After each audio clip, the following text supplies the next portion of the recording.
Assalamualaikum warahmatullahi wabarakatuh. Perkenalkan, nama saya Rizky Putri Ahmadani dengan NIM 8777068811. Nah, video ini saya buat untuk memenuhi tugas tutorial 2 mata kuliah Filsafat Ilmu.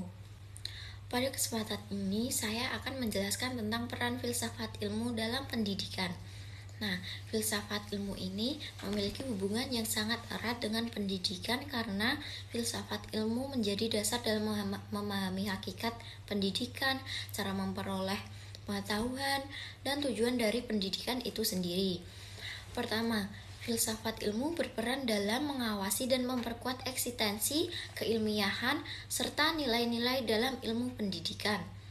Pendidikan tidak hanya dipandang sebagai kegiatan mengajar dan belajar, tetapi juga sebagai suatu ilmu yang memiliki objek kajian, metode, dan tujuan yang jelas.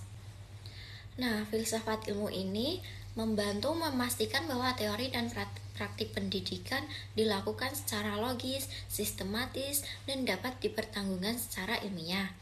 Selain itu, filsafat ilmu juga menjaga agar pendidikan tetap memiliki nilai-nilai yang moral, kemanusiaan, dan berkarakter, sehingga pendidikan tidak hanya menghasilkan individu yang cerdas, tetapi juga beretika dan bertanggung jawab.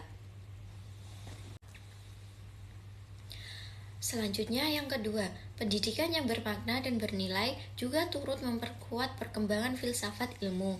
Pendidikan memberikan pengalaman nyata dalam kehidupan masyarakat sehingga dapat menjadi bahan refleksi bagi pengembangan ilmu pengetahuan.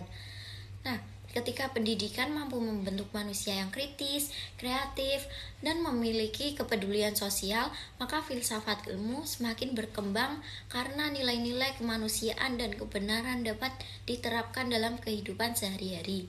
Dengan demikian, hubungan antara filsafat ilmu dan pendidikan bersifat saling mendukung. Yang ketiga, filsafat ilmu disebut sebagai pisau analisis karena memiliki 3 kajian utama, yaitu ontologi, epistemologi, dan aksiologi. Nah, ontologi ini sendiri membahas tentang hakikat atau apa yang dikaji dalam pendidikan, misalnya hakikat peserta didik dan tujuan pendidikan. Nah, epistemologi membahas bagaimana cara memperoleh pengetahuan yang benar seperti melalui penelitian, observasi, dan pengalaman belajar. Sedangkan aksiologi membahas nilai dan manfaat ilmu pendidikan bagi kehidupan manusia. Dengan ketiga aspek tersebut, filsafat ilmu dapat digunakan untuk menganalisis berbagai persoalan pendidikan secara mendalam dan menyeluruh. Contoh konkret penerapan filsafat ilmu dapat dilihat dalam kurikulum Merdeka.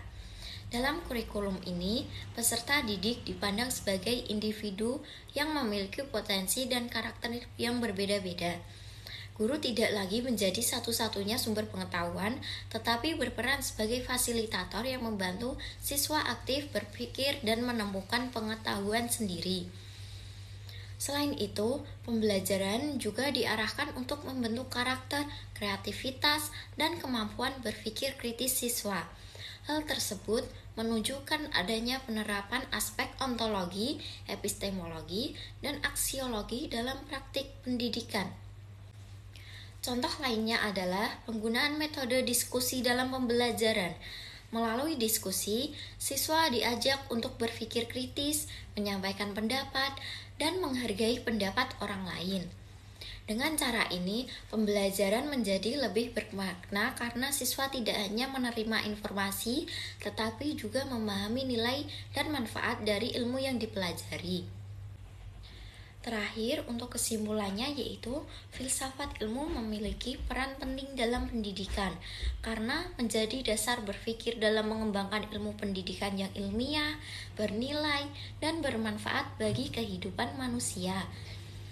Pendidikan yang baik juga akan memperkuat perkembangan filsafat ilmu melalui praktik dan pengalaman nyata di masyarakat. Nah, cukup sekian presentasi yang saya sampaikan. Terima kasih. Wassalamualaikum warahmatullahi wabarakatuh.